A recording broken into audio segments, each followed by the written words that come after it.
ഏതാടോ ആ പെണ്ണ്? തനിക്ക് എന്താ ചെയ്യേക്കില്ലേ? ഞാൻ ഇതുവരെ പറഞ്ഞൊന്നും താൻ കേട്ടില്ലേ? അവക്ക് എന്നെ അറിയോ? എനിക്കേ തന്നെ അറിയില്ലല്ലോ. ഞങ്ങൾ തമ്മിൽ പരിചയമുണ്ടെന്ന് പറഞ്ഞോ? എടാ പൊട്ടം കുണാപ്പ, നിങ്ങൾ തമ്മിലല്ല, ആൽഫിയും അവളും തമ്മില്.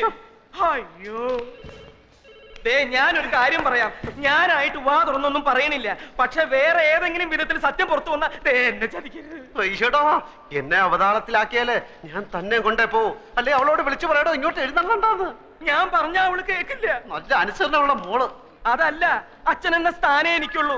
ഈ കുടുംബത്തിൽ ചന്ദ്രകുഞ്ഞിനേക്കാണ് കാര്യ ഇവിടെ എല്ലാവർക്കും അവളോട്. അവളുടെ അമ്മ മരിച്ചപ്പോ മുതൽ അവളെ വളർത്തിയതും പഠിപ്പിച്ചതൊക്കെ ഇവരാ. മെഡിസിനൊക്കെ കഴിഞ്ഞു. എന്നാ പോയി വാങ്ങിച്ചു കൊടുക്കണോ? അതല്ല, അവളുടെ മെഡിസിൻ പഠിപ്പൊക്കെ കഴിഞ്ഞു. ഇനി അമേരിക്കയിലോ ആസ്ട്രേലിയയിലോ പോയി പഠിക്കാനുള്ള സ്കോളർഷിപ്പും കിട്ടിയിട്ടുണ്ട്. അതിന് എന്നോട് അനുവാദം ചോദിക്കാൻ വേണ്ടി അവള് വരുന്നതാ. താനൊരു കാര്യം ചെയ്യ്, ഫോണിൽ കൂടെ അനുവാദം കൊടുത്തിട്ട് അവിടുന്ന് വിമാനത്തിൽ കയറി എങ്ങോട്ടെങ്കിലും പോവാൻ പറയണോ? ഞാൻ പറഞ്ഞാലും അവൾ ഇവിടെ വന്ന് എല്ലാവരോടും യാത്ര ചോദിച്ചിട്ടേ പോകും.